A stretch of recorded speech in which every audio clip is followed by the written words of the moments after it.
¿Qué tal, Luis? ¿Cómo estás? ¿Cómo te va? Bienvenido a ¿Todo Dialogando. bien? Excelente, gracias. ¿Cómo va Gracias todo? por la invitación. Súper bien. Aquí viendo y compartiendo ese momento y esperando que pues todos se entretengan con lo que vamos a platicar este día. Ojalá que así sea. Mira, me contás que tú sos coach.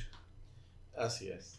Coach en ventas. Coach ¿sí? en ventas. Coach comercial, Ajá, ¿verdad? Porque ajá. va más allá de la simple venta, ¿verdad? Ok. Ser un coach comercial te lleva a ver no solo la parte emocional, sino también parte de estrategia. En mi caso me gusta ver más la parte emocional y después te quedas haciendo la estrategia que más te convenga o Ok. te agrade, ¿verdad? Ok. Pero antes de meternos en toda esta parte del coaching, me gustaría saber quién sos tú. Ok. Contame un poco de quién sos tú, de tu historia. Complicado. Ajá. Pero fíjate que yo soy un emprendedor serial, ¿verdad? Ujú. Creo que para hacerte una historia breve, yo siempre comienzo con esto, contando el día de la tormenta perfecta. Ajá. El día que dejé de ser empleado. Hay que pegar la mesa. Ajá. El día que dejé de ser empleado fue porque ¿Tú trabajabas en qué área? yo trabajaba en arquitectura. ¿Tú sos arquitecto? Yo no terminé, Sí. salí huyendo de la arquitectura y eso gracias a la tormenta perfecta. ¿Por Ajá. qué? Bueno, resulta que yo tenía 2 trabajos. Ujú. Y yo siempre le cuento esto a los que son emprendedores, ¿verdad? Porque yo vivía con un salario en el que me pagaban a 4 colones la hora, allá por el 97. Esa es historia. Ajá. Entonces, y luego, después, tenía otro trabajo en la tarde en donde me pagaban un poco mejor. Ujú. En la mañana era trabajo trabajo de oficina, diseño, planificación, etc. Y en la tarde era campo, o sea, era supervisión, tal cual. Ujú. Entonces, las cosas venían así ya más o menos en ambas empresas. La industria de la construcción, pues aquí es una industria bien volátil, que de repente pega picos súper buenos y después se viene para abajo. Y yo estaba en un momento en el que, si bien es cierto, iba desarrollando mi carrera, pero a la vez la industria venía como para abajo, entonces íbamos en sentidos contrarios. Sí. Ella venía para abajo y yo iba para arriba. Entonces, estaba yo trabajando en estas 2 empresas y justamente un día la secretaria, jamás se me va a olvidar, un 26 de abril, creo que me parece que es, yo iba a sacar los cheques para ir a pagar en la tarde, era un viernes. A todo esto, pues, estaba esperando yo que entregaran los cheques y acaba de comprar un carro. Ujú. Y sube el vigilante y me dice, miren, le acaban de cargar el vidrio a su carro, le robaron la casetera. Entonces, mientras ¿Qué año fue eso? 97. 97 siempre. Sí, 97. Entonces, yo empecé, ¿verdad?, a barrer los vidrios del carro, así, frustrado. Entonces ya estaban los cheques listos y me voy a la obra a pagar la planilla. Mientras, la oficina se iba a celebrar el Día de la Secretaria. O sea, ahí fue un contraste, ¿verdad? Tipo Cenicienta, digo yo, ¿verdad? Viendo que se van para la fiesta y iba a trabajar. El punto es que cuando iba para la fiesta, me chocan el carro. Cuando iba a la obra, me chocan el carro. Se me atravesó un tipo que iba a sacar por primera vez su licencia. Entonces ese pagó las que me había... El mismo día. El mismo día. Ajá. O sea, a la media hora. Salado. Sí, ¿verdad? Eso no es nada. Entonces me chocan el carro. Y justamente, ¿verdad? Ese tipo pagó lo que había quebrado el otro. O sea, el ladrón. Ajá. Me había robado la casetera, yo ya iba frustrado y enojado. Me chocan el carro y ese tipo aguantó Todo lo que todas. tocó. Ajá. Y luego, ¿verdad? Luego llego a la obra, pero ahí me bajaron la ansiedad. Me pagó y todo, sí me pagó, fue responsable. Pero cuando llego a la obra, los albañiles ya estaban enojados. Primero porque iba tarde. Sí. Y segundo porque ya estaban como también frustrados porque la empresa no les pagaba. Ujú. Entonces me retuvieron 2 horas en la bodega de la construcción. Mientras uno de ellos iba a ver si los cheques tenían fondo o no. Prácticamente te tuvieron secuestrado. Me tuvieron secuestrado. Entonces ahí digo yo que empecé mi primera negociación porque me tocó negociar la vida. Sí. Antes de que regresara la otra persona, no supe jamás si había o no habían fondos en los cheques, pero me fui. Entonces yo dije ese día que nunca más volví a trabajar para alguien en la vida. Yo tenía 23 años, pero ¿qué iba a hacer? ¿Ve? O sea, a los 23 años, es decir, no voy a trabajar de la vida, de esto no voy a comer, no quiero más esta historia, ¿qué hago? Entonces, mi mamá tuvo la brillante idea de llevarnos de llevar encomiendas a Estados Unidos. Ujú. Entonces, y me dijo a mí, vaya, usted va a ser el primero. Vamos a hacer este negocio, pero usted va a ser el primero. Y justamente me tocó, ¿verdad? Me mandó con encomiendas de acá, me mandó con 80 libras de queso, bien me acuerdo. O sea, y según yo, la forma de vender era, ya me van a llegar a comprar. O sea, ya me van a llegar a comprar. O sea, sí, llevo queso de El Salvador, ¿qué más puede pedir la gente? Esa era la expectativa. Pero la realidad era otra, ¿verdad? O sea, el primer día, nada, entregué las encomiendas. El segundo día, nada. Lo bueno es que te pagan allá, entonces ya vi algo de dinero. Segundo día no vendí nada. Tercer día no vendí nada. Y ya ni me levantaba de la cama, ya estaba depre. O sea, en 3 días mis ánimos se vinieron abajo. Sí. Entonces yo dije esto, o sea, de repente una persona, una familiar donde nos quedábamos, me dijo, pues yo le presto a mi niño y se van a ver eso era en Oakland, se van a San Francisco a ver qué onda allá, ¿verdad? O sea, allá hay restaurantes salvadoreños y vende este queso, ¿verdad? Y me tocó ir a vender queso así en los restaurantes de salvadoreños o nicaragüenses, etcétera, y colocar el queso. Ujú. Entonces, ahí fue mi primer contacto con la venta. O sea, no fue fácil. Me tocó vencer bastantes temores, me tocó desafiar bastantes obstáculos, pero al final lo terminé vendiendo. Hice ese negocio por 2 años, Ujú. 2 o 3 años. Al final de los 3 años, yo ya era el dealer, ¿verdad? Allá en San Francisco, de 2 mini super salvadoreños. Ya tenías una red, ya habías hecho... Sí, había hecho clientela y ya iba a dejar ya a ellos camisetas, no solo queso, Ujú. crema, semita, etcétera, productos nostálgicos, ¿verdad?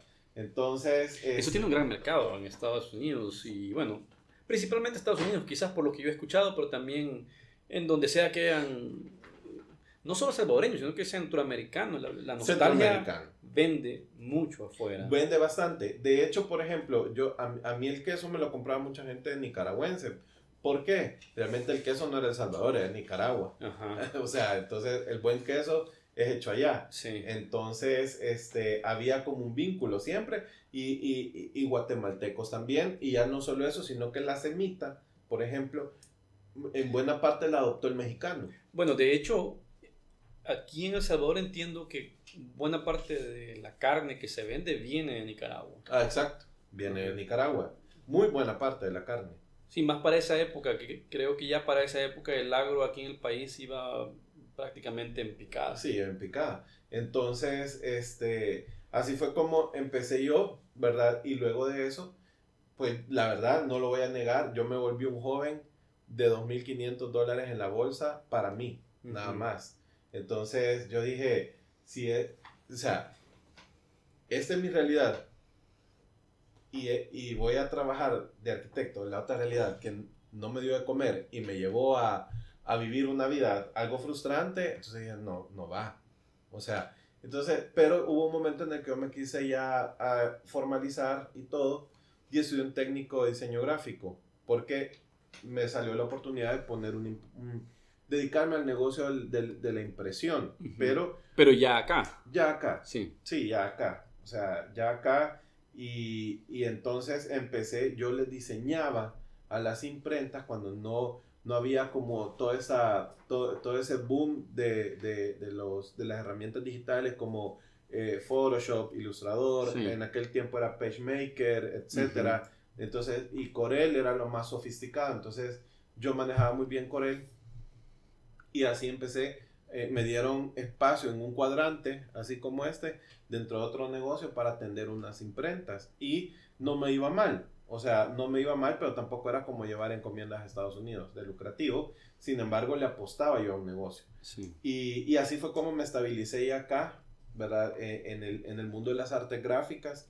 Yo tengo mucha experiencia en esa parte de artes gráficas. Me formé en diferentes lados, ¿verdad? Y exploté esa habilidad que yo tenía lo técnico con lo gráfico, porque ahí convergen, no solo es publicidad, o sea, no solo es impresión, sino que a mí me ayudó el hecho de haber estudiado arquitectura, de combinar lo gráfico tanto para producción, para análisis, para poder crear procesos, etcétera. Y así, a raíz de eso, me llegó un cliente, ¿verdad? Que estaba vendiendo su negocio. A ellos hacían sellos de hule. O sea, ellos hacían sellos de hule.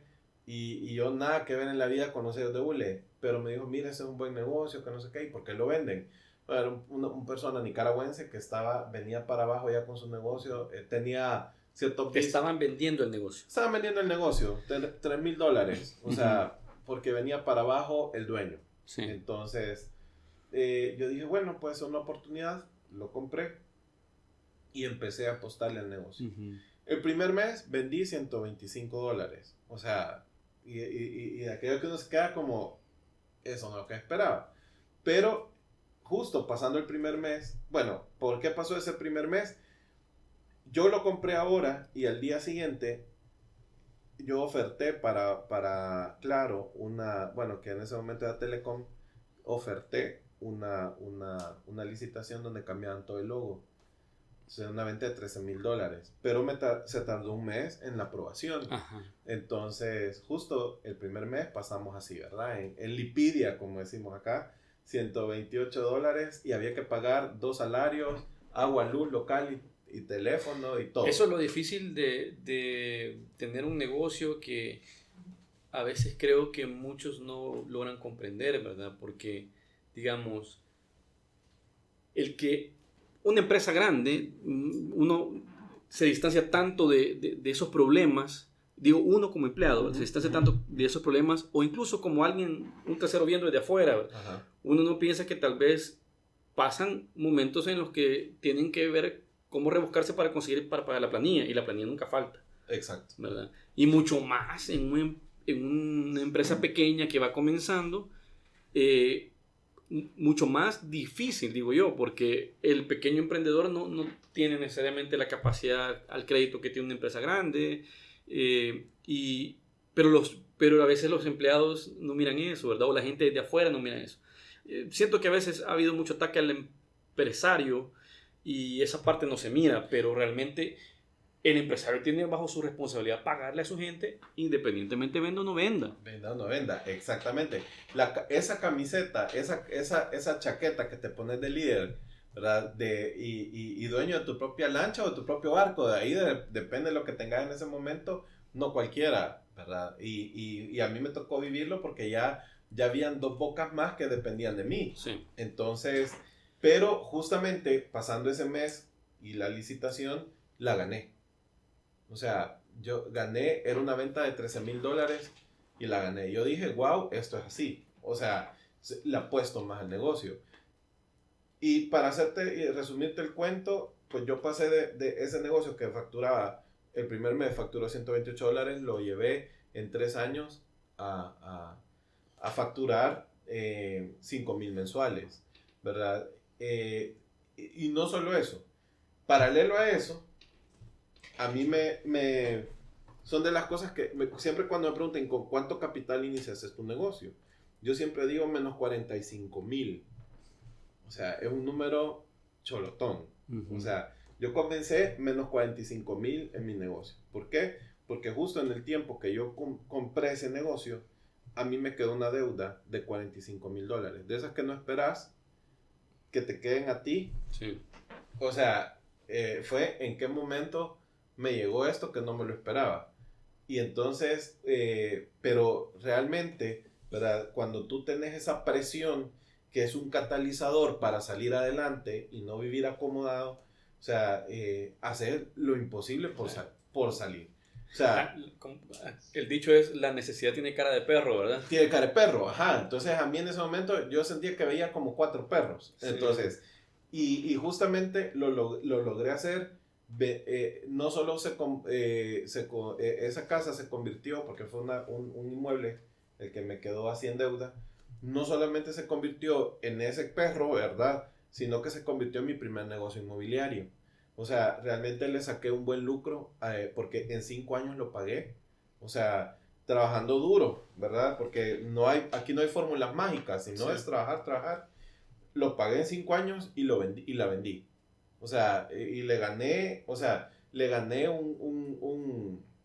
20%, o sea, a la venta. Entonces, creo que ahí fue donde a mí me empezó a gustar mucho el tema de ventas. O sea, realmente no conozco otra forma que salir adelante que vendiendo. O sea, sí, fíjate que, bueno, te comentaba un poco de esto, que te comentábamos con Ibis también.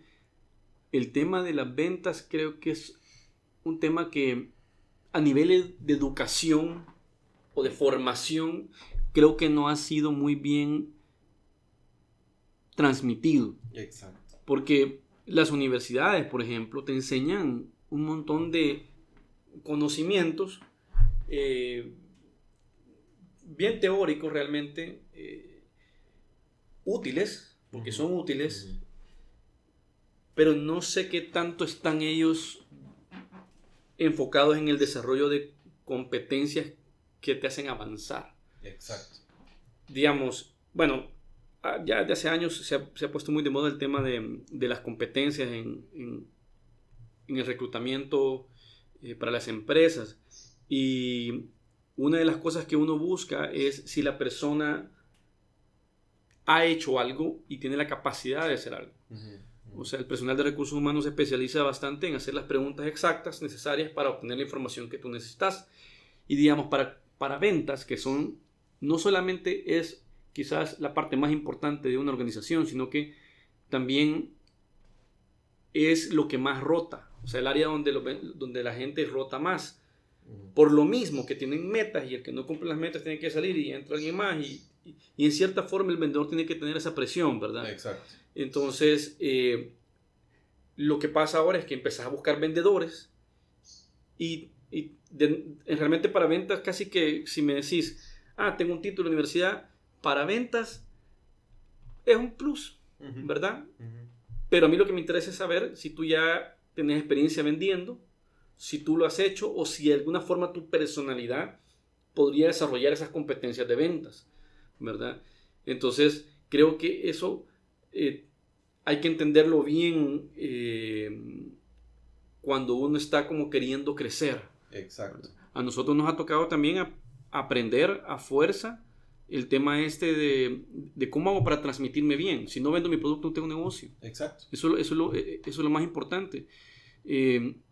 Y luego al interno de la compañía, entender cómo hago para que la gente en el área de ventas tenga la importancia de vida, pero también, por otro lado, que la gente en el back office tenga también su lugar.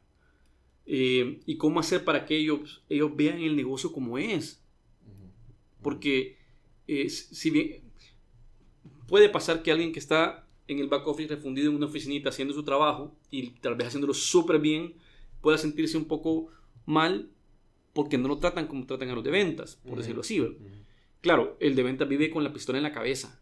Exactamente. ¿Verdad? El de ventas tiene una compensación acorde al puesto, pero también vive con la pistola en la cabeza. Si no llego a mi meta, este mes me voy y me quedo sin trabajo. Exacto. Y tal vez el que está ya sentado en una oficina tiene un poco más de estabilidad. No gana tanto, pero tiene un poco más de estabilidad. Entonces, ¿cómo haces adentro de las organizaciones para manejar adecuadamente ese tema? Y bueno, y por otro lado también creo que no solamente es importante el tema de ventas porque vende productos o servicios, sino que también vendes ideas. Y a veces para crecer en las organizaciones, si tú tienes una competencia de ventas, esa misma competencia de ventas te puede servir como para ayudarte a ti a avanzar profesionalmente. Yo creo que ha sido incluso hasta desvalorizado el tema de ventas. Exacto. Porque no se mira, o sea, solo se mira como algo para vendedores, literal, para los vendedores que están afuera moviendo el producto con la iniciativa comercial. Pero también es un tema de... Me voy a ir un poquito más para atrás y la razón por la que te digo esto es porque hace mucho tiempo existía un psicólogo que se llamaba Carl Jung y él hablaba de los esquemas mentales. Tú armas un esquema con el cual tú puedes aplicar a diferentes realidades y con base en ese esquema tú entendés diferentes realidades, ¿verdad? O sea, pero las entendés con base en esos esquemas. Entonces, si tú tenés esquema de venta, tenés competencias que te pueden servir también para implementar nuevos proyectos, para vender nuevas ideas en la organización, qué sé yo. Y eso te puede ayudar a ti a crecer profesionalmente. Entonces, no solamente es un tema de vendedores, también puede ser un analista de sistemas o de operaciones o qué sé yo, de producción, que tenga una idea y la quiera vender, pero probablemente esa idea no la puede transmitir, no sabe cómo venderla, no sabe cómo articularla. Entonces, creo que esa competencia de venta está un poco infravalorada y el profesional hoy en día o la gente que está queriendo crecer hoy en día, aunque no se vaya a dedicar a ventas, se podría beneficiar de eso. Fíjate que tenés toda la razón y yo creo que uno de los factores que influyen mucho para no tomarlo en cuenta y no tener esa consideración, ¿verdad? Es lo que creo que en cierta ocasión yo les mencionaba, que no lo ves como, la gente ve ventas como un trabajo, como algo denigrante para alguien que no estudió, como algo que realmente pues ni modo, a otro lo tiene que hacer, etcétera, porque a mí que me vean vendiendo me da pena, bla, bla, bla, ¿verdad? Porque se desenfocan las personas que realmente la venta es una disciplina. O sea, es una disciplina que tenemos que cultivar y de alguna forma, ¿verdad? Hoy en las instituciones educativas enseñan natación. ¿Por qué? Y a veces como materia, porque es una forma de sobrevivencia. O sea, es algo que tengo que lograr, ¿verdad? En mi vida, una habilidad para poder sobrevivir por cualquier necesidad. Entonces, qué importante fuera que la misma prioridad le diéramos a esa disciplina de ventas. O sea, que de golpe se oye ventas, sí, ¿verdad? Y mucha gente sataniza cuando decís el tema es ventas, qué aburrido, no es atractivo, o sea... No es mi mundo, no me gusta. Además ajá. que hay un montón de emociones involucradas en vender, o sea, que el vendedor tiene que aprender a dominar muchas emociones, muchos esquemas de pensamiento. Vamos a trabajar con Carl Jung, que lo bloquean de decir voy a vender. Exacto. No me gusta, no soy para eso. No soy para eso, ajá. Entonces, ¿qué pasa? ¿Verdad? Es bien complicado dentro de las empresas. O sea, realmente las competencias para poder vender y fomentar esta disciplina se tienen que valorar y justamente y tú lo vas a ver en el mundo empresarial, es bien diferente una empresa que tiene un equipo de vendedor exitoso cuando toda la empresa es vendedora. O sea, y tiene todas las y tiene muchas competencias desarrolladas para poder vender. O sea, es verdad, puedes tener el mejor equipo, o sea, y está bien, pero no es igual cuando toda la empresa vende. O sea, y se le incita, se le anima a las personas a desarrollar desde su punto o desde su área, ¿verdad? Esta disciplina, o sea, para transmitir una idea, para presentar un nuevo proyecto, Sí. O sea, cualquier cosa que sea un punto de mejora dentro de cada empresa. Y creo que eso es bien importante porque hoy en día las personas tienen que tener esa habilidad y sobre todo desde los niños. Yo lo hago con los míos, o sea, empiezan a pensar de una manera distinta, empiezan a interactuar de una manera diferente, van rompiendo paradigmas de poder conversar con alguien más, de ser fluidos para hablar, ya no ver niños temerosos y miedosos de hablar con un adulto, de poder expresar sus ideas, ser concretos. O sea, entonces yo considero que sí es algo que te va a ayudar siempre. O sea, pero hay que adecuarlo de la manera correcta, ¿verdad? Para poder tener esos resultados que esperamos. ¿Qué es lo que, porque hablaban de los niños, por ejemplo? Bueno, por algunos lados están hablando, en cierta forma, mal de que los niños hagan labores, llamémoslo así, ¿verdad? Que lo único que tienen que hacer los niños es jugar. Yo creo que no es así, porque creo que los niños deberían desarrollar esas capacidades en ese momento. Ese es el momento para desarrollarlas. Más adelante a uno le cuesta. Es como aprender otro idioma. Exacto. Uno de niño lo aprende más fácil. Pero digamos, ¿cómo se hace para que esa capacidad de vender, porque esa capacidad de vender es un arma de doble filo? Puede ser que tú lo ocupas para salir adelante o lo puedes ocupar para aprovecharte de otras personas, ¿verdad? Sí. Entonces, esa línea, es bien sutil. ¿Y cómo la trazas? Fíjate que justamente yo creo que es bien importante cuando tú enseñas a vender, enseñar valores. o sea, qué está bien en la venta y qué está mal. Porque sí, no vamos a negar, hay malos vendedores, o sea, malos de maldad, no malos que no puedan hacer su trabajo, malignos, exactamente, malías. Entonces, hay malos vendedores que justamente quieren venderte a como de lugar, lo que sea, y bajo excusas, estafar. Sí, sea, básicamente. Básicamente, ¿verdad? Entonces, pero yo creo que son personas que ya son malas, y a esas competencias son las que habría que apostarle, ¿verdad? Y enseñar la diferencia entre vender algo bueno y algo malo. O como por ejemplo cuando te venden un vehículo, que no te quieren decir dónde tuvo el golpe, o sea, y tú sabes que viene el carro importado, entonces no es que viniera íntegro, ¿verdad? Y es, no tuvo, o sea, tuvo un golpe en algún lugar, decímelo porque así yo estoy atento, o qué le puede fallar, o sea, y qué bueno fuera que ese vendedor de vehículos te dijera, aquí está, esto estuvo malo y aquí lo reparamos, etc. Eso es difícil porque, digamos, desde el punto de vista de alguien que no es un vendedor nato, o sea, yo, digamos, eso te pone, o por lo menos eso es lo que uno siente, sentís que la otra persona te va a ocupar esa información para bajarte el precio. Para bajarte el precio, exacto. Pero fíjate que el precio de las cosas y el valor de las cosas no está en el producto que compras, sino en quien te lo vende.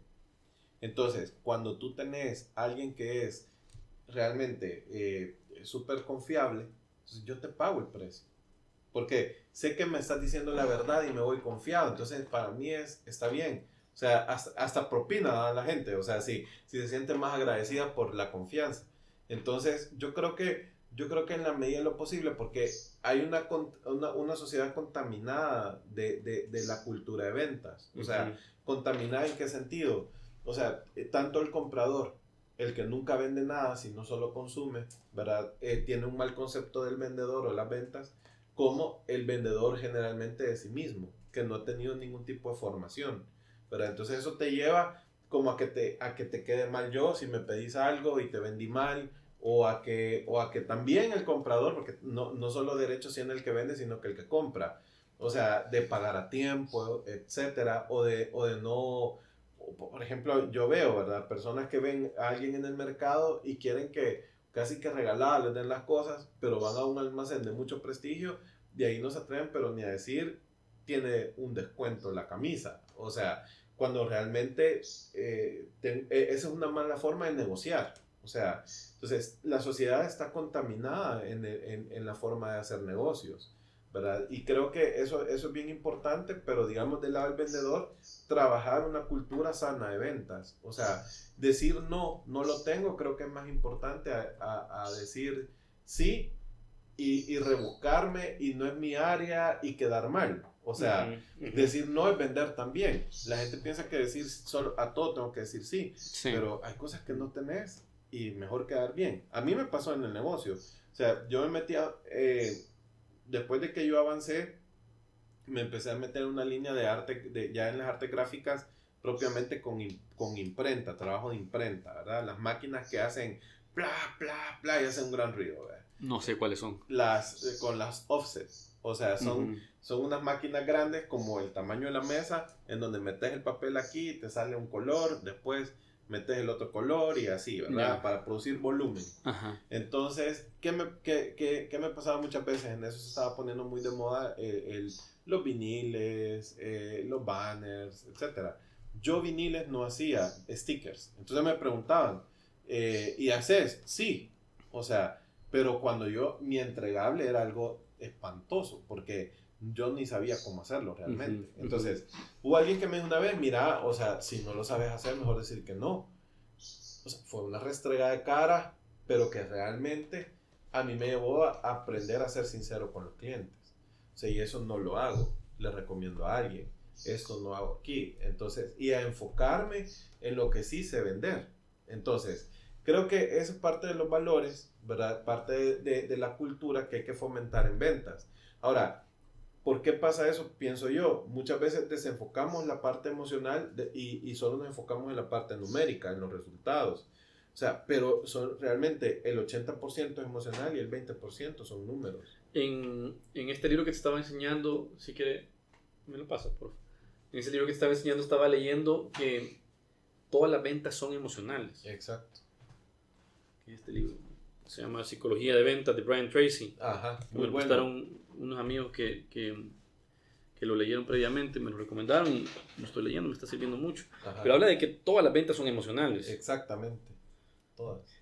Que es difícil pensarlo, porque normalmente uno piensa que uno compra todo por lógica. Exacto. He analizado que necesito esto. ¿Crees que lo compras, ¿verdad? De una manera consciente? O sea, de una manera analítica. O sea, entonces, y eso tiene que ver porque te hace sentir importante.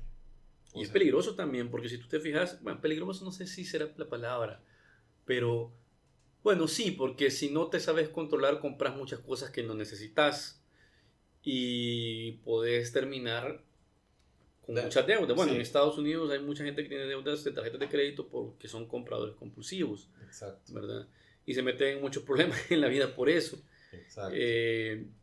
Entonces, bueno, ahí es donde vamos al tema de vender responsablemente, ¿verdad? O sea, no aprovecharme. Lo mismo pasa con los bancos, pues, o sea...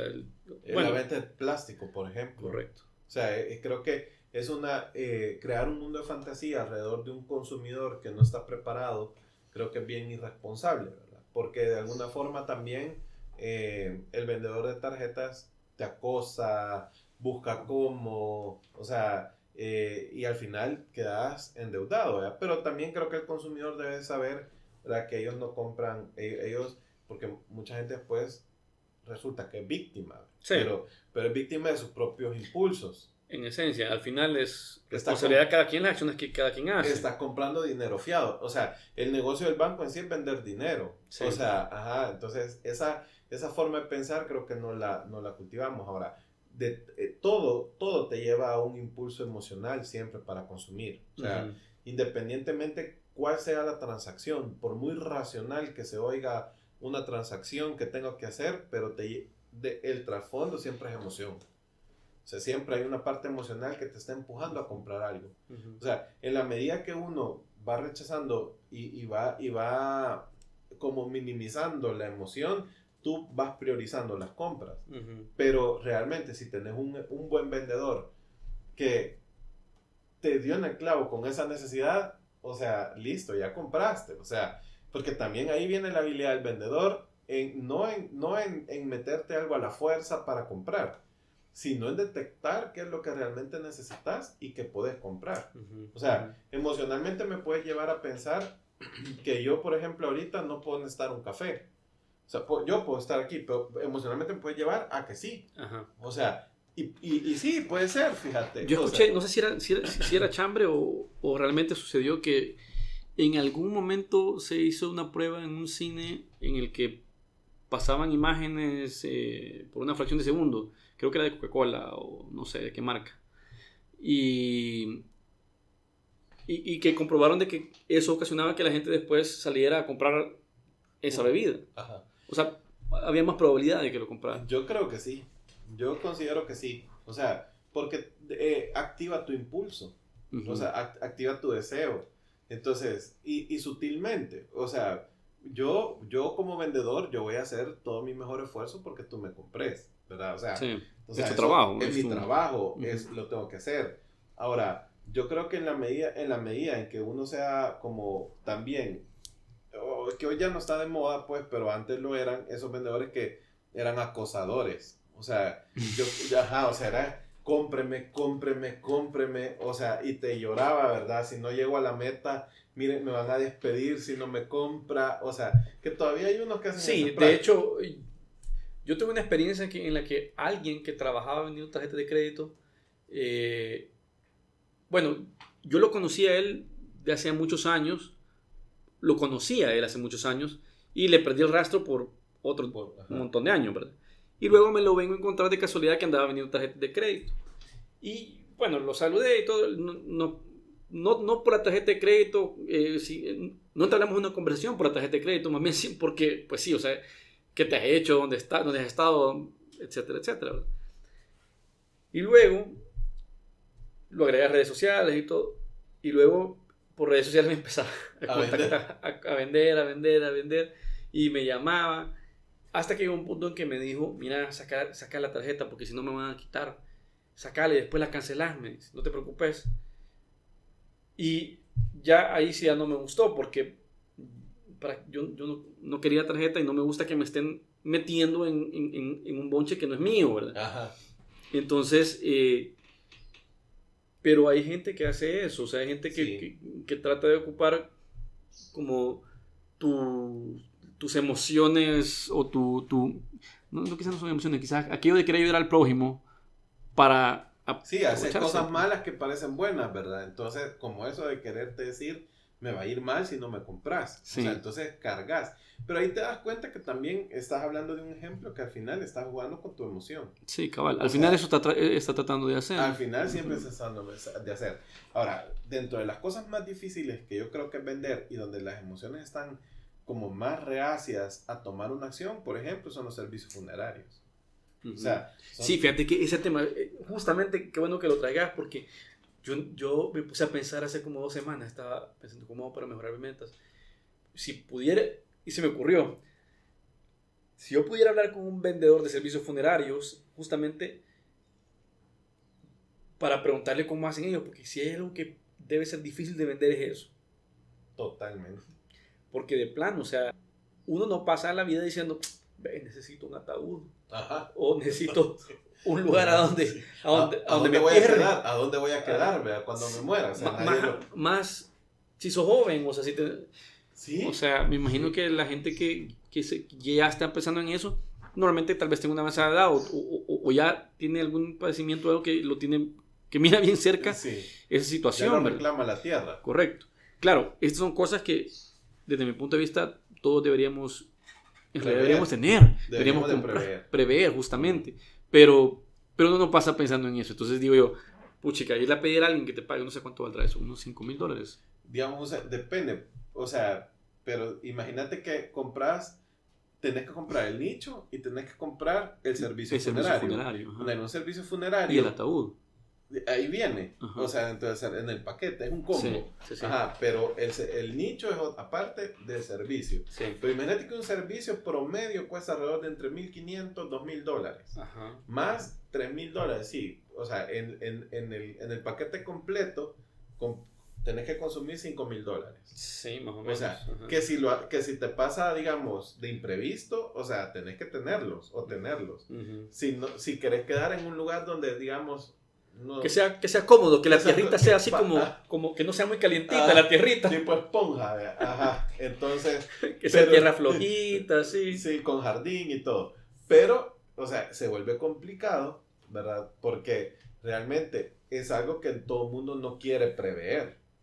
O sea, claro. Ajá, entonces... Es que lo que pasa es que es bien difícil ver eso, o sea, porque si yo necesito comprar un carro para moverme porque necesito vender, ajá, y a la par sé que también tengo que prever algo como eso, o sea, la pregunta es... Pero es nuestra misma negación, porque al final todos nos vamos a morir. Claro. O sea, y eso es lo único que tenemos seguro.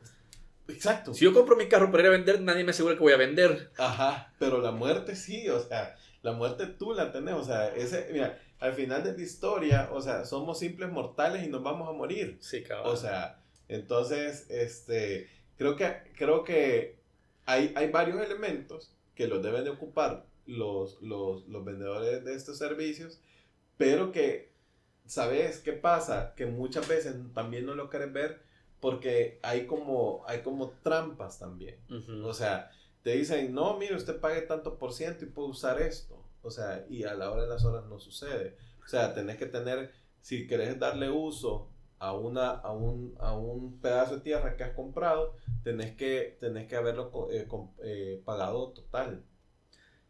O sea, que si en el momento te pasó algo suceso. Antes. Ajá. O sea, imagínate que tú compras un espacio de tierra que vale $3,000. O sea, y que son dos ocupaciones. Entonces tú tenés 1,500 y 1,500 sí. por persona. Uh-huh. Entonces, si alguien se muere y tú lo querés usar porque sucedió antes de que lo pagaras completo, tenés que cancelarlo. En el momento. Wow. Los 3,000. Los 3,000. No, el 1,500. El cupo. Ajá. Uy, ajá. Difícil eso. Entonces, por eso es que realmente morirse es caro, o sea. Morirse es caro. Ajá, morirse es caro. Y es algo que debes de prever porque va a llegar. O sea, Claro. tarde o temprano nos va a llegar, pero qué bueno. Pero también creo que hay otro tema ahí, y vamos a las emociones.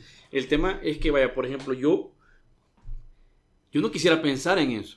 Y creo que la gente también no quiere pensar en ese momento. Sí. Entonces, comprar eso es como... Ponerte fecha. Es ponerte... Sí, correcto. Es Ah. casi ponerte fecha. Puedo poner... Cuando termine de pagar esto, ya lo voy a poder usar. Ajá, o sea, y me va a quedar bien la pijama, ¿o no? Vea? O sea, entonces, sí, es cierto, eso es así. O sea, nos negamos a esa situación. Y otra cosa, ponerle que, por ejemplo, ¿verdad? Tenés que garantizar que son de esas trampas y es donde vienen los valores. O sea, si compras un servicio de esos funerarios y cambió en el periodo del tiempo de dueño, de mano, y eso fue hace 30 años que lo compraste, hoy ya tiene otro valor. Espérame, cambió... Digamos, no es que la empresa cambia de dueño. Ah, ya, entiendo, sí. Entonces ya lo que tú habías comprado en colones, por decir algo, ¿verdad? Porque todavía hay gente que compró en colones y costó, hoy en dólares, costaba, ¿qué? 500, 300 dólares. Hoy ya vale 1500. Y tienes que pagar esa diferencia. Tienes que pagar la diferencia. Pero nunca te lo dicen. Ajá. Entonces yo creo que... Chica, pero ahí sí está... O sea, te das cuenta cuando ya se murió y bueno, quiero usarlo, debe 1000. Sí. Entonces, yo creo que... Eso creo que hasta debería estar regulado. Exactamente, debería estar regulado, pero son de las cosas que hacemos en ventas que no están bien, pues. O sea, entonces se genera un estigma en torno al vendedor, ¿verdad? O sea, y a veces creo que son políticas mal implementadas dentro de las empresas, ¿verdad? Porque yo creo que nadie compra, o sea, y lo que yo creo que nadie compra para morirse ya, pues. Claro. Entonces, Sí. o sea, que haya cambiado no de empresa y que tú le hayas comprado una cartera de gente que todavía está viva, pues creo que es más responsabilidad tuya que comprarse que el que no se ha muerto, pues. O sea, entonces, esas cuestiones en venta son bien delicadas y creo que se tienen que manejar de una manera diferente para que no justamente se estigmatice el tema de que el vendedor es o sea, pero el debe ser diablito. bien, debe ser, o sea, quizás si hay un vendedor que tiene un reto, el reto más grande para vender es ese que vende esos servicios. Totalmente. Entonces la tentación también de no decir ciertas cosas o de... Es bien alta. Sí, es bien alta, bien porque alta. ¿cómo te convenzo de comprar algo así? Exacto. Algo que primero no necesitas en este momento, lo vas a necesitar en un futuro y para cuando lo necesites ya no tenés capacidad de decidir, Ajá. ¿verdad? Y no lo estás pensando en este momento. O sea, Sí. ¿cómo vendes algo que no necesito? Exacto. Y que no ni siquiera quiero pensar en... O sea, yo ni siquiera quiero pensar en eso. Exacto. O sea, es bien complicado, pero yo creo que la forma de venderlo es a través de ser previsores. O sea, es un momento que igual lleva, o sea, creo que hay dos pasos bien importantes para vender eso. Uno, llevarte a la conciencia de que es algo que nos va a pasar tarde o temprano. Y dos, ¿verdad? Prever ese momento que comprarlo de primas a primeras se puede salir mucho más caro, ¿verdad? Entonces, yo creo que ahí es donde el vendedor tiene que trabajar con la educación del comprador. Y sus emociones también. Y sus emociones. Yo creo que también Ajá. ahí se podría jugar con la... Jugar, digo, pues no sería jugar realmente. Porque en realidad no es algo que no se debería de vender. Es algo que todos necesitamos en el momento y debemos preverlo. Totalmente. Pero creo que lo que uno prevé no es tanto a dónde voy a caer muerto, como dicen, sino hacerle la vida más fácil a aquellos que quedan. Exacto. Cuando a mí me pase algo. A los que están a mi alrededor, los seres queridos que están en ese momento, es hacerle la vida más fácil a ellos. Que cuando me pase algo a mí, que por lo menos no tengan que andarse preocupando por andarse rebuscando por todas estas cosas, sino que eso ya está. Exacto. ¿Verdad? Entonces, simplemente pues se enfocan en superar la pérdida. Exacto. Asumiendo que me van a extrañar. ¿Verdad? Ajá. Y que vas a dejar un buen seguro de vida. De ¿verdad? vida, claro. Ajá. O sea, son cosas que realmente en la venta creo que tenés que trabajar más. Lo que pasa es que, mira, el vendedor debe ser más asesor de compra. O sea, y de guiarte, ¿verdad? En una compra, independientemente de lo que sea, yo te voy a guiar para que tú compres lo mejor. Sí. O sea, aunque no lo tenga yo. Y creo que esa es una de las claves más importantes, pero eso hay valores en las ventas, o sea, la honestidad que tengas, la sinceridad que tengas con tu cliente, también el hecho de ser objetivo con lo que tú vendes, saber tus límites, creo que es bien importante, que no lo consideran hoy en día, digamos, las formas de venta, o sea, o las estrategias de venta, sino es enfocarte en el número y tenés que vender. Ajá. O sea, cuando realmente yo creo que el vendedor necesita todo un spa. O sea, el vendedor necesita hoy en día estar entrenado periódicamente para poder dar lo mejor de sí. Y yo creo que se los comentaba a ustedes, ¿verdad? O sea, y siempre me encanta esta analogía porque la gente quiere dinero. O sea, el vendedor quiere dinero, pero generalmente no es el dinero el que te motiva a lograr las cosas. Tenés algo más que el dinero. Entonces, yo creo que una de las cosas bien importantes en los equipos de venta es no enseñarte a que con dinero voy a resolver tus necesidades, sino pueden haber otras cosas. O sea, que yo en lugar de una comisión súper, digamos, jugosa, ¿verdad? Yo te puedo pagar el colegio de tus hijos. Pero vaya, fíjate que cuando reclutas, buscas esa hambre, buscas esa como ambición en el vendedor. O sea, querés a alguien que quiere ganar plata. Exacto. Porque ese es el que te va a ir a vender. A veces, y lo digo como para tratar de entender lo que tú me estás diciendo, pues si tú no encontrás a alguien que le ves como en los ojos que le brillan cuando ve el dinero, probablemente no va a ser un buen vendedor, ¿verdad? Aunque te encontrás con sorpresas.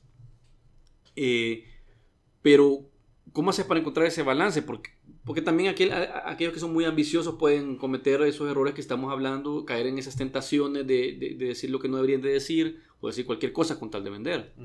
Mira, fíjate que te voy a contar un caso. Bueno, voy a contar un caso que es bien interesante de alguien que yo conozco. En México tiene una empresa de seguros. Su equipo de ventas solo son mujeres. Solo mujeres. Entonces, resulta que esa persona, ¿verdad? Quería que aumentaran su nivel de ventas. Les ofreció dinero, les ofreció más comisión y no lo lograban. Hasta que hizo un proceso de observación. O sea, empezó a investigar qué era su necesidad. Resultó en este proceso de observación que todo lo que querían las mujeres era aumentarse el busto. Entonces inventó el chichitón en México. O sea, y es una dinámica que creó internamente justo para ese momento. Y la que más vendiera, él le pagaba la mitad de la cirugía. Ah, pero era para las vendedoras. Para las vendedoras. Ah, ok. Pero ellas querían eso, no querían más dinero. No, ellas lo que querían era pagarse una cirugía. Entonces, levantó su autoestima y las ventas despuntaron. Entonces, hoy cada vez, ¿verdad?, que va a implementar algo o que ve que el espíritu va para abajo, investiga qué quieren realmente. ¿Qué necesitan sus vendedores emocionalmente? Sí, porque el punto ahí, o sea, no es el punto de lo que ellas, o sea, lo que él les estaba dando porque fueran mujeres. No. Sino el tema es qué es lo que ellas querían. Es lo que ellas querían, exactamente. O sea, se lo estaba dando porque ellas lo querían, ellos lo estaban pidiendo para motivar. Sí, no fue desde su perspectiva, sino desde el vendedor. Ajá. Y yo creo que ese análisis, ese liderazgo debe de existir en los equipos de ventas. Ahora, él tenía la ventaja de que tenía un equipo de ventas que tenía algo en común, ¿verdad? Ajá. Exactamente. Que cuando tenés un equipo de ventas más variado puede ser un poco más difícil. Puede ser más difícil, sí. De cierta forma le estás vendiendo a los vendedores también. Tenés que saber qué es lo que ellos quieren y venderles a ellos algo que ellos necesitan a cambio de ventas. Y es que fíjate que tenés que trabajar bastante con la autoestima del vendedor. O sea, porque si tenés un vendedor que tiene una autoestima súper baja, se te viene la venta para abajo. O sea, hay que levantarlo. Y lo otro es saber ubicarlo en qué negocio está. O sea, porque muchas veces también el que contrata solo se enfoca cuánto vendió en la empresa anterior.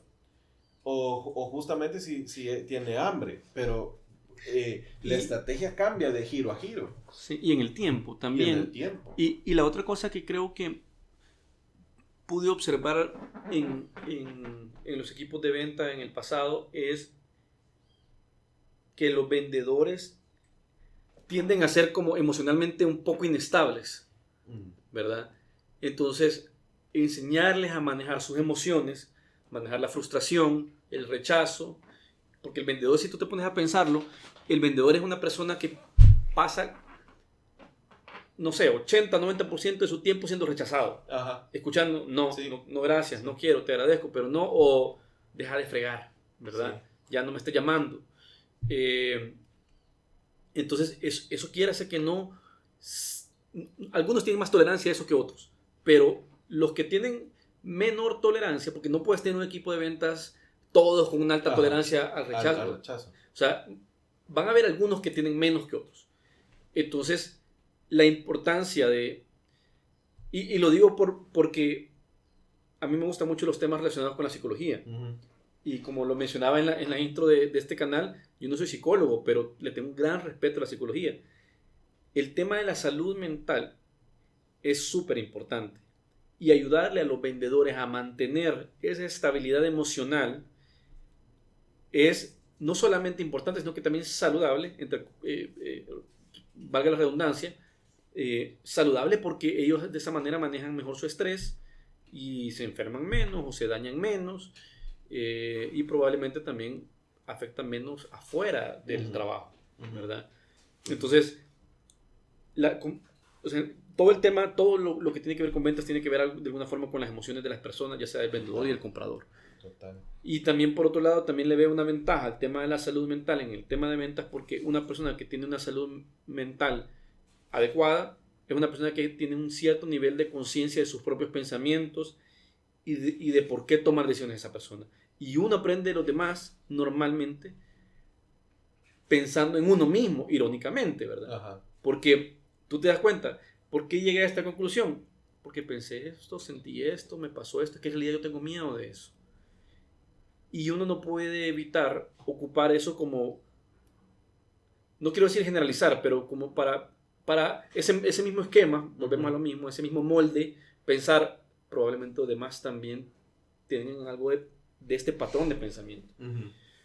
Entonces, creo que hay en un equipo de ventas o uno como vendedor individual pensar cómo hago para manejar mis emociones bien, cómo hago para entender qué es lo que está pasando dentro de mí emocionalmente, digerirlo y poder pasar al siguiente cliente, que tal vez también me va a rechazar, porque uno no vende todo lo que vende, todos los intentos no son ventas exitosas, sino que, no sé si habrá un porcentaje de algún estudio, pero dependiendo del producto me imagino que siempre hay una caída, o sea, el 10% es al que le pegas y el 90% te rechazó. O sea, yo creo que, Germán, con lo que tú decías es bien importante. Fíjate que hay que atender dos cosas. Y hablando del tema de la tolerancia al rechazo, en el vendedor justamente hay que atender dos cosas. Uno, aquel que es bien resiliente y es bien tolerante al rechazo, a que no se vuelva insensible. También, sí. Porque puedes tener ese efecto también, ¿verdad? De volverme insensible, incluso hasta en mi familia. O sea, no le gustó a alguien algo que yo hice o algo que etcétera, me puede valer. O sea, y busco mi propia autocomplacencia. Claro. Y por el otro lado, ¿verdad? También atender al que no sabe manejar el rechazo. Porque lo empujas y llora. O sea, entonces, ambas vías creo que son, o sea, sea tolerante, o sea, que no, tenés que darle una asistencia integral a tu equipo, a los vendedores. Sí. Y tratarlo siempre dentro de la individualidad, porque eso es lo que creo que se pierde muchas veces en los equipos, o sea, que yo pienso de una forma, el otro piensa de otra forma, y a cada uno hay que tratarlo como es. O sea, cada uno tiene una forma de ver el dinero también. Porque una razón para querer ese dinero. Y una razón para querer ese dinero, principalmente porque el dinero, nosotros lo que generalmente ponemos en práctica en nuestra casa con el dinero, ¿verdad? Es lo que aprendimos en nuestro hogar o con quien nos hayamos criado. O sea, el dinero viene porque el vendedor, son de las cosas que el vendedor no tiene muchas veces claro. O sea, cómo funciona el dinero o de dónde viene el dinero, porque yo soy, más que todo, por qué soy así con el dinero. Pero los vendedores tienen que aprender a manejar el proceso emocional del dinero, porque genera emociones. Entonces, cuando yo sé manejar el dinero, ¿verdad? O he aprendido o he detectado por qué yo siempre salgo a gastar los viernes. O sea, porque eso hacían en mi casa mi papá. O sea, ¿por qué salgo yo siempre en familia los domingos? Porque eso hacían en mi casa mi mamá y mi papá. O sea, pero llegar a entender eso no es fácil. No, o sea, no es fácil. Hay ciertas personas que por su perfil, por su personalidad, tienen más conciencia de sus propios pensamientos y por qué son como son. Pero hay otros que no son así y no les es fácil hacerlo. Exacto. Entonces uno tiene que ayudarles y llevarlos por un proceso en el que ellos empiezan a ser conscientes de por qué están haciendo las cosas. Exacto. Pero también corre un riesgo ahí, porque también en cierta forma pueda que corras el riesgo de que la persona, es que ese vendedor pierda un poco su filo. Ajá. Porque puede darse cuenta, yo estoy haciendo esto por esto, pero tal vez no es lo que yo quiero hacer en la vida realmente. Sí. Ahora, pero sí puede aprender a cómo utilizar el dinero que gana. O como yo digo, aprender a verse como un negocio dentro del negocio. Para mí, yo te soy bien honesto, no debería haber vendedor pobre. Sí, eso me parece súper ilógico a mí, ver vendedores pobres. No deberían de haber. O sea, deberían de haber vendedores exitosos, que vivan bien, o sea, que generen buenos ingresos. O sea, entonces, hay 3 cosas que hay que enseñar al vendedor: los valores, el dinero y sobre todo cuidar su parte emocional. O sea, porque si no, o sea, vas a tener un vendedor mediocre. ¿Por qué es un vendedor mediocre? Porque el vendedor generalmente se hace silvestremente. Sí. O sea, es alguien que se va haciendo a puro golpe y levantón. Sí, de hecho, fíjate que qué bueno que menciones eso. En este libro de Kiyosaki, Robert Kiyosaki, El Padre Rico, Padre Pobre, Ajá. él mencionaba que él eligió su primer empleo, creo que fue su primer empleo. Parece que él fue militar en un momento y luego volvió y eligió un trabajo. Y lo eligió porque eligió esa compañía, lo cual es peculiar porque en nuestra economía no estamos acostumbrados a elegir la compañía en la que tú vas a trabajar. No tenemos una economía tan pujante como para que tú digas, no, aquí le voy a decir que no porque la verdad que mis valores no se alinean con esto. ¿Cuál zapato? Aquí es como que tengo hambre, ¿qué quieres que haga, verdad? Ajá. Bueno, pero en el caso de él dijo, voy a elegir esta compañía porque es la que tiene el mejor programa de ventas. Exacto. De las compañías en Estados Unidos. Entonces, no aprendió a ser vendedor en forma, como tú decís, silvestre, sino que él eligió una compañía que lo iba a entrenar que tenía bien. Un programa para entrenarlo, que fue Xerox. Xerox era. Ajá. Okay. O sea, Robert Kiyosaki se entrenó en Xerox. Fue militar primero porque algo que le faltaba a él era voz de mando y aprender a ser disciplinado. Pero, ¿cómo te pones a pensar tú que alguien tendría que haber sido casi adolescente cuando él pensó, me falta esto, voy a buscar a dónde lo prendo? Como tenía el ejemplo del padre rico, ¿verdad? Entonces, él vio esas necesidades, o sea, creo que tuvo muy buena, o sea, trabajaron muy bien en su conciencia para tomar esas decisiones. Sí. Porque después de salir y ver y decir, voy a ir a trabajar en este programa, en esa empresa que me ofrece el mejor programa y entrenamiento sobre ventas, creo que es bien importante, o sea, tener esa conciencia, que aquí no lo hacemos, porque justamente, ¿verdad? Es como, te veo y es como, sí, tenés hambre, o sea, ve que sos extrovertido, entonces vos veniste para ventas, o sea, hay como una desinformación y una falta de formalidad a la hora de contratar a un vendedor. O sea, y como yo te decía, comparo los números que vendías en la empresa anterior y ahora con la mía, y cada empresa tiene una forma diferente de procesos, de hacer números, o sea, y del vendedor también conectarse con esos números. Justamente, que serían los incentivos. Ajá, pero más allá de eso es, o sea, ponele, vaya, yo siempre pongo un ejemplo bien abismal. Pasar de vender papel higiénico, ¿verdad? Fardos de papel higiénico, producto de consumo masivo, a pasar a vender, o sea, autos blindados. O sea, aquí vas a vender $125,000 al mes, malamente. O sea, aquí vas a vender 4 veces en el año con suerte, si no 2. O sea, un carro, un servicio de vehículos bien blindado, ¿verdad? Entonces, si yo te contrato porque allá vendías y sos bueno para vender y te llevo para acá, aquí te vas a frustrar. Sí. Lo que no hacen las empresas en medio es un proceso de inducción en donde la curva en que te adaptas a mi negocio sea más rápida, sino que te tiro al ruedo de un solo. Uh-huh. O sea, a que te capaciten en los productos y todo. ¿Y eso cómo se hace? Fíjate que yo lo hago a través del coaching. O sea, lo que hacemos es recalibrar al vendedor con los números. O sea, ¿cuánto vas a vender ahora? ¿Cuál va a ser tu meta? ¿Cómo pensás llegar? Y escuchar, poner en 3-4 sesiones, creo que un vendedor queda más acercado a la meta que ya se ha propuesto. ¿Cómo ves tú? Porque mencionabas un tema de inducción. Cuando alguien entra a una empresa nueva, en este caso vendedores, normalmente ingresan y se le da una charla de inducción en la que se le muestra la compañía y todo. Se le habla de la misión, visión, valores, todas esas cosas que están colgadas en la pared. Y se le dice, mira, aquí está el parqueo, aquí están los baños, este es el proceso de salud, de evacuación, salud de seguro ocupacional, si es que se tiene implementado, o qué sé yo. Pero tú me estás hablando no solamente de cómo conocer a la empresa, ahí me estás hablando ya de entrar como ya al trabajo en sí de ventas. Al terreno. ¿Cómo recomendás ese trabajo de inducción al trabajo específicamente? Yo lo primero es ponerle que el vendedor tenga y pasa es que es bastante complejo porque muchos vendedores ni siquiera saben cuánto gana de comisiones, cuánto es su valor. Uh-huh. Creo que es bien importante que el vendedor, muchos vendedores saben cuánto tienen que vender, pero no saben de números.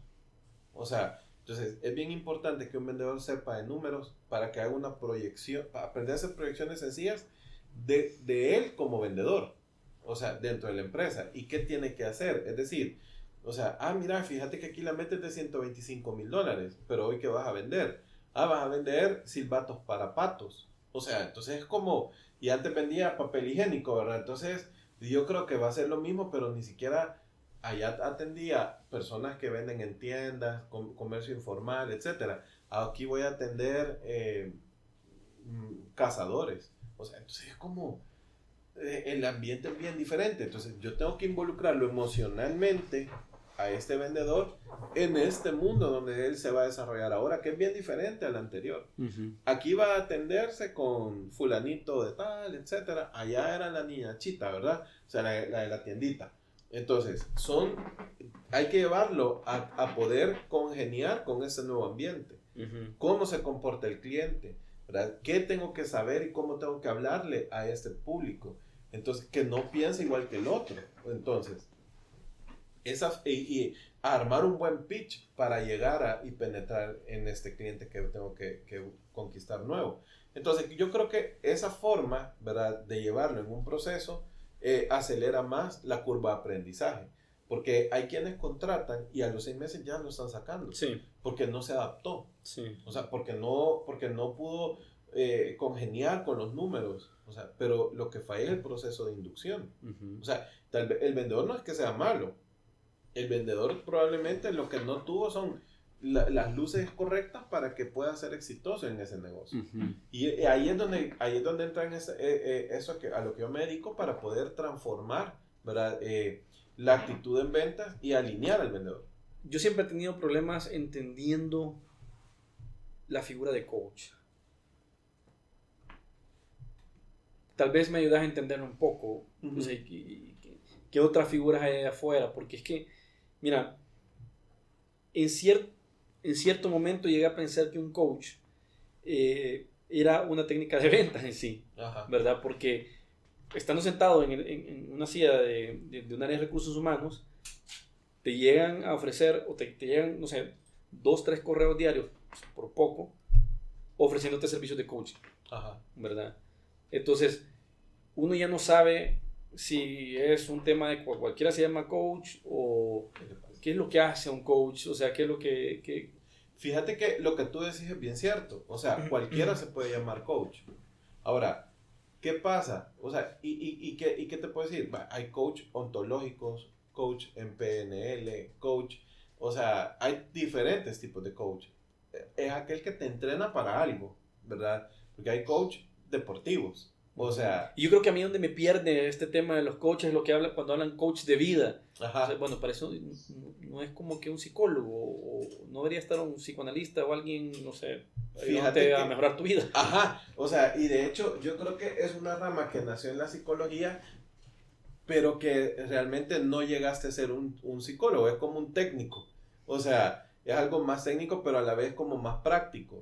O sea, en mi caso, ¿verdad? En el caso del coaching comercial, yo lo que hago es descubrir en ti cuáles son tus habilidades, ¿verdad? Cuál es tu potencial, cómo estás alineado con el dinero y cómo lo puedes llevar a la acción rápidamente. O sea, es decir, no llevarte a soñar, sino a hacer. O sea, porque, y que agarres dos o tres sueños máximo que puedas conquistar en X cantidad de tiempo, pero con el dinero que te has propuesto ganar.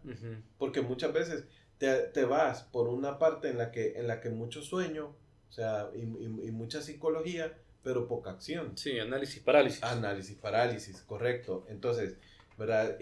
Yo creo que cada quien, en el tema del coaching, cada quien le pone su salsa, pero hay una gran variedad. Y hay personas que realmente solo se lo ponen por vender algo. O sea, definitivamente. Sí, hay que hablar lo que es. Hay que hablar lo que es. O sea, pero, yo generalmente en ventas, sobre todo en ventas, yo siempre digo, fíjate, cuando tú vayas a un entrenamiento de un coach en ventas, preguntarle cuánto vende al mes. No solo creas lo que diga, o sea, porque de decirte, yo te puedo decir hasta la misa, pero no soy sacerdote. O sea, entonces, lo mismo sucede con los coaches en ventas. O sea, pedirle información, respaldo, o sea, cuánto vende al mes, qué vende, qué ha vendido, cuál es su trayectoria, etcétera, etcétera, ¿verdad? Porque eso sí te va a llevar a una realidad. Te digo, y justamente hablando de la charlatanería, porque de repente caes en esos temas, a mí me pasa, o sea, yo he estado vendiendo las certificaciones de Disney, ¿verdad? Entonces, hay mucha gente que me escribe, no, que yo soy empresario, yo hago esto, yo tengo aquí, y en mis redes sociales, wow, ok, perfecto, qué bueno, o sea, y quiero ir porque esto va a ser importante para mi carrera, etcétera. Ah, magnífico. Entonces, y así, ¿verdad? Y me van llevando con una serie de preguntas, y yo las voy respondiendo, pero al final, a la hora de, ok, voy a pagar, ajá, y es como, y no se pueden pagos, y mejor poco, o sea, entonces me estás mintiendo, o sea, lo que decís que haces no lo haces, y ahí es donde yo creo que es bien delicado para toda la gente que quiere formarse también en ventas, ¿verdad? O que escuchan el coach, ¿verdad? Tienen que saber bien que no todo el mundo es un coach, o sea, puede ser un coach en otra cosa. Puede ser que de verdad tenga su habilidad, y la invitación también es para los coaches. O sea, busquen, identifiquen a dónde está su verdadero potencial y sean para ser creíbles. O sea, y vendan algo con testimonio, no sin. O sea, creo que eso es la parte como más importante de la esencia de un coach. Y que no es un psicólogo realmente. Creo que para mí la psicología es mucho más profunda. O sea, son otros terrenos también, pasás por el coach, pero creo que son terrenos como más profundos y mucho también más importantes. O sea, creo que hay cosas que un coach debería referir a una persona de un psicólogo de repente. O sea, podría ser, mira, ya esto ya no lo puedo ver yo, andando en el psicólogo tal, ¿verdad? Pero te vas a enfrentar con casos, ¿verdad? De no, yo no vendo, ¿por qué? Porque me da miedo hablarle a desconocidos, ¿verdad? O sea, ¿y por qué? Ah, que chiquito me decían que no le hablara a la gente que extraña, ¿verdad? O sea, entonces ya tenés esos problemas que ya mejor tratarlos con un psicólogo. O sea, digamos, siendo extremistas, ¿verdad? Pero creo que sí.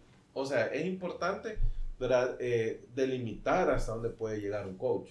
O sea, y cuáles son sus funciones y no dejar trabada a una persona. Porque metes información en la mente. O sea, no debería ser la labor de un coach. Un coach lo que te ayuda es a que abras la caja. Y que tú mismo descubras qué tenés en esa caja. ¿Qué de ahí te funciona para lograr lo que querés? Y hasta ahí llega mi función. O sea, ¿qué herramientas tenés? ¿Y tú trabajas con personas, con individuos para que vendan más, o con equipos? De las dos formas. O sea, siempre hay un trato individual y siempre hay un trato colectivo. ¿Por qué? Porque tenés que ver al individuo como una persona, ¿verdad? En esencia, así, ¿verdad? Particular, pero también tenés que verlos, sobre todo cuando están en equipo, ¿verdad? De manera colectiva, cómo están enfocados con los resultados que quieren dar. O sea, y cuál es el potencial de cada quien para poder lograr esos resultados. De las dos formas. O sea, a mí me buscan mucho y emprendedores me buscan bastante porque quieren coacharse y muchas veces en equipo.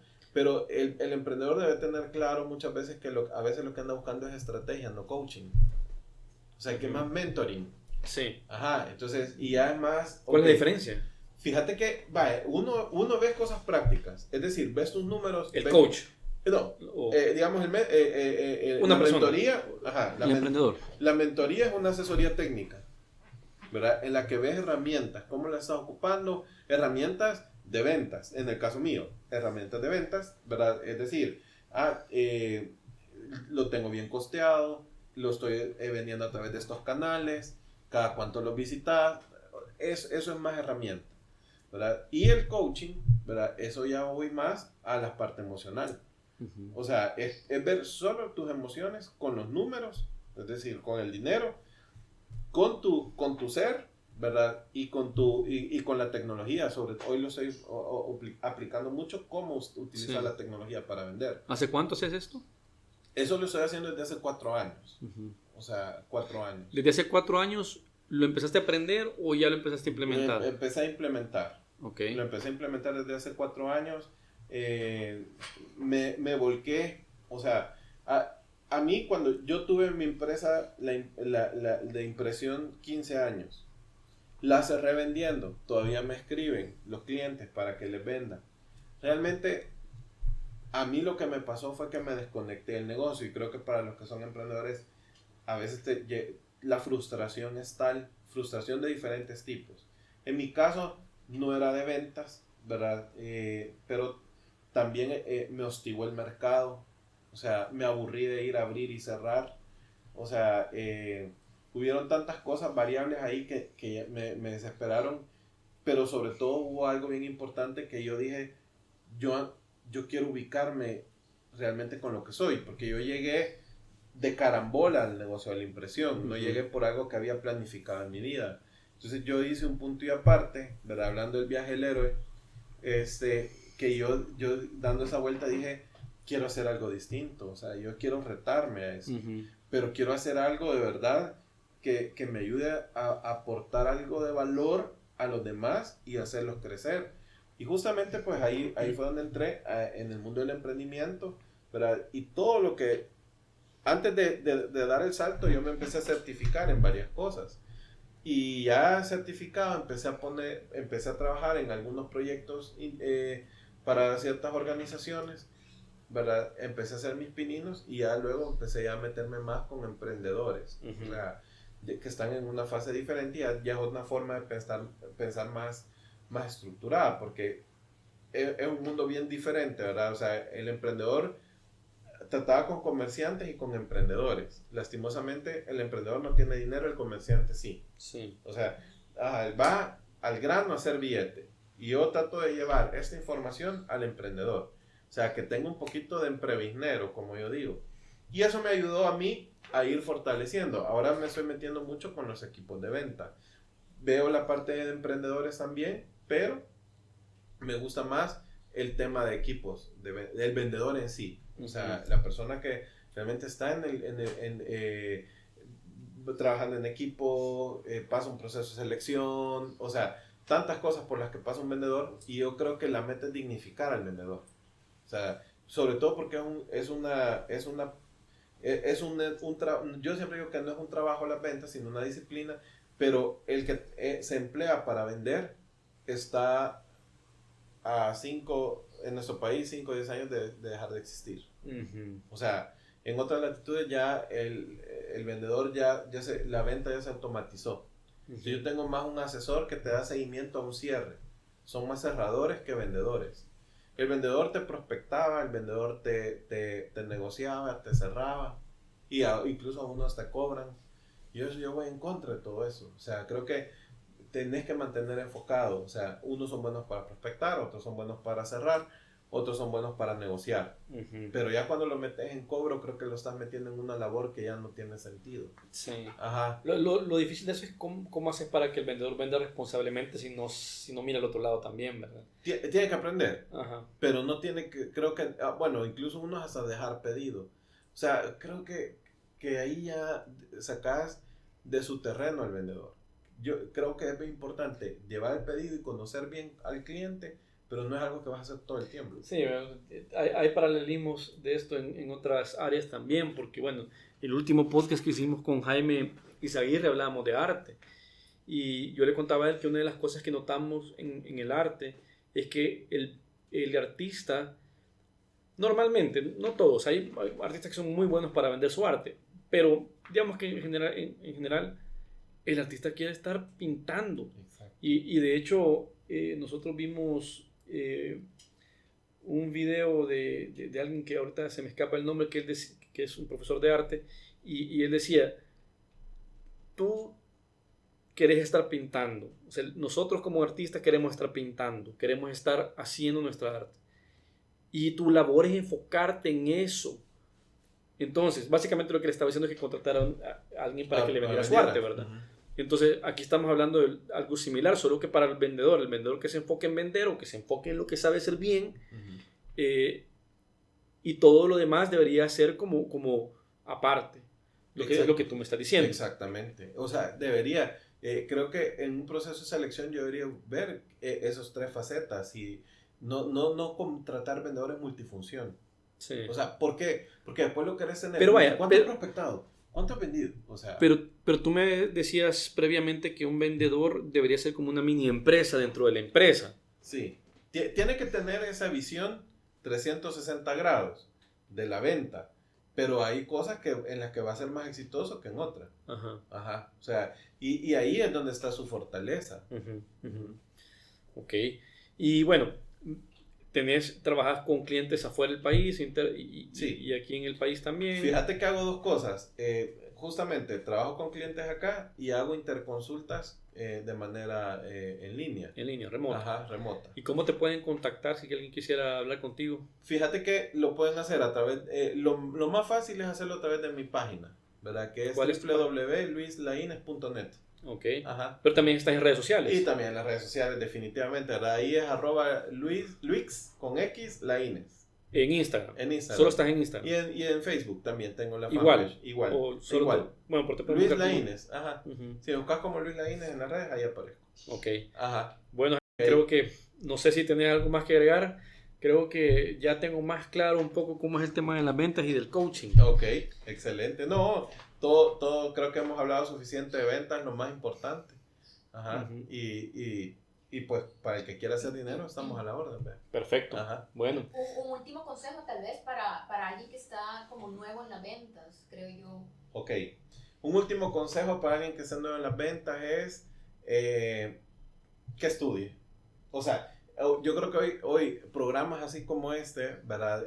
Hay diferentes herramientas en línea que nos pueden ayudar a expandir un poquito más nuestra forma de pensar para poder no complicarnos tanto con el tema de ventas, ¿verdad? Hasta cursos gratis en internet. Hasta cursos gratis, sí. Creo que es lo más importante y también conocerse muy bien, pues. Aprender a conocerse. Bueno, Chivo, Germán, gracias por